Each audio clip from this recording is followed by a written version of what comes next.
আসসালামু আলাইকুম guys, Arman Sharif, welcome to my blog channel. আমি আজকে আব্বুকে নিয়ে হসপিটাল যাচ্ছি, বার্ডেন হসপিটালে, ঢাকা শাহবাগ। আব্বুর জন্য সবাই দোয়া করবেন যেন আমরা ভালোভাবে চিকিৎসা করে নিয়ে আসতে পারি বাসায়। সবাই আব্বুর জন্য দোয়া করবেন।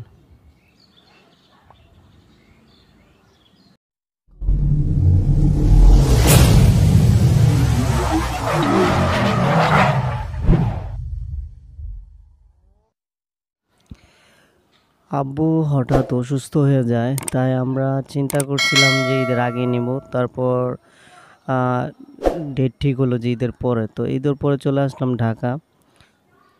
রওনা দিলাম আমরা ঢাকা বার্ডেন হসপিটাল শাহবাগ। তো আমার আব্বার জন্য দোয়া করবেন যেন আমরা ঠিকঠাক মতো ডাক্তার দেখায় বাসায় ফিরে আসতে পারি আব্বাকে নিয়ে। ঢাকা ব্যস্ততম শহর, আজকে ঈদের পরে একটু যানজট কমই ছিল। তা তেমন আহামরি না যে বেশি যানজট, ওই যানজট না, অল্প অল্প যানজট ছিল। তারপরও যে নিয়ে যাইতেছি, ঢাকা শহর তো অনেক ব্যস্ততম শহর, যানজট প্রায় সময় থাকে। তাই আমরা চিন্তা করলাম যে বিকল্প রাস্তা দিয়ে যাই। সকালে ভোর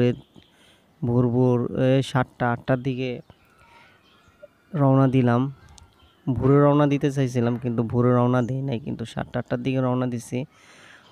দেরি হয়ে গেছিল, তো যানজট তেমন পাই নাই।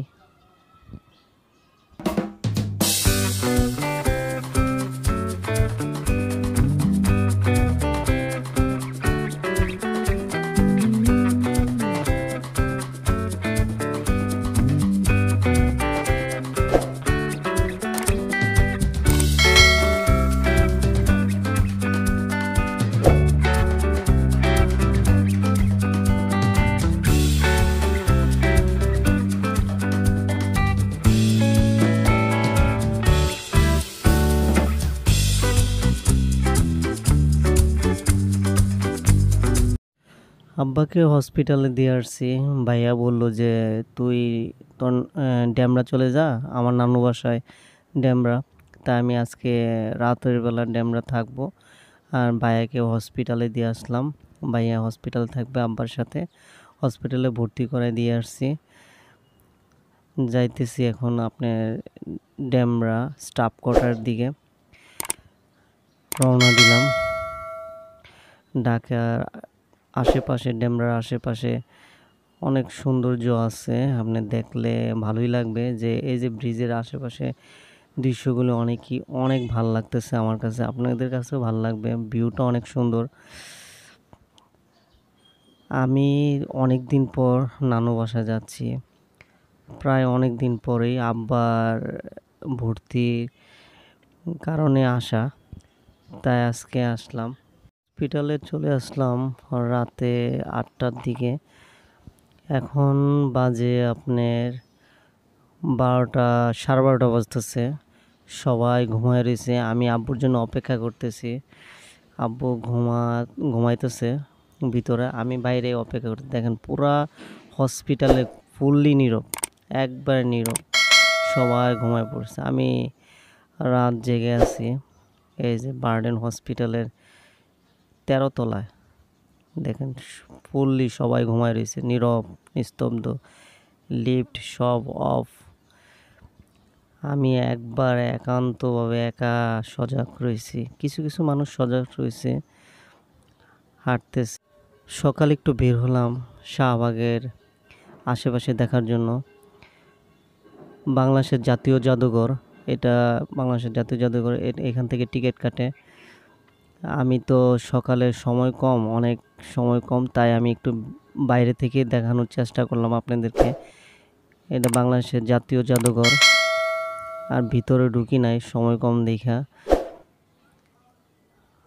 বাইরে থেকে অনেক সুন্দর লাগতেছে, ভিতরে তো আরও অনেক সুন্দর, আমি ঢুকি নাই, সময় কম দেখে। আর এই যে এটা হলো আপনার শাহবাগের চত্বর। এখান থেকে ছাত্র আন্দোলন শুরু হয় 5ই আগস্ট, যে আন্দোলনটা শেষ হয় এইখান থেকেই ছাত্র আন্দোলন শুরু হয়।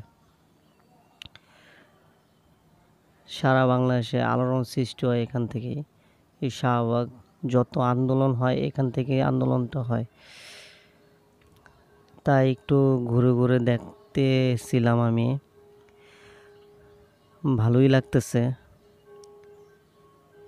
মনের ভিতরে শান্তি লাগতেছে যে আসতে পারলাম এই চত্বরে যেখান থেকে ছাত্র আন্দোলন শুরু হইল। আর বাংলাদেশে বেশিরভাগই আন্দোলন শুরু হয় এখান থেকে, শাহবাগের চত্বর। বাংলাদেশে ম্যাক্সিমাম ফুল এখান থেকে যায়। এই ফুলের পাইকারি রেটে এখানে বিক্রি করে, ফুলের দোকান অনেক সুন্দর লাগতেছে।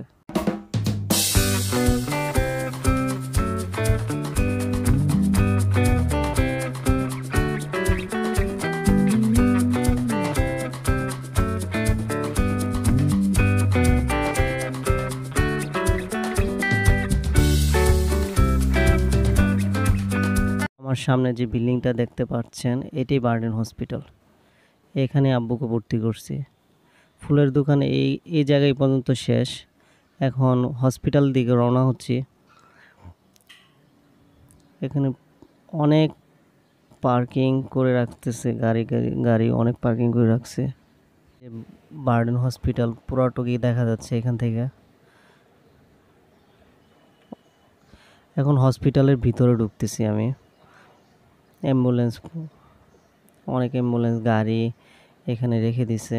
এটি হলো আপনার জরুরি বিভাগের দিক দিয়ে আমি ঢুকবো। সামনে জরুরি বিভাগ বার্ডেন হসপিটালের।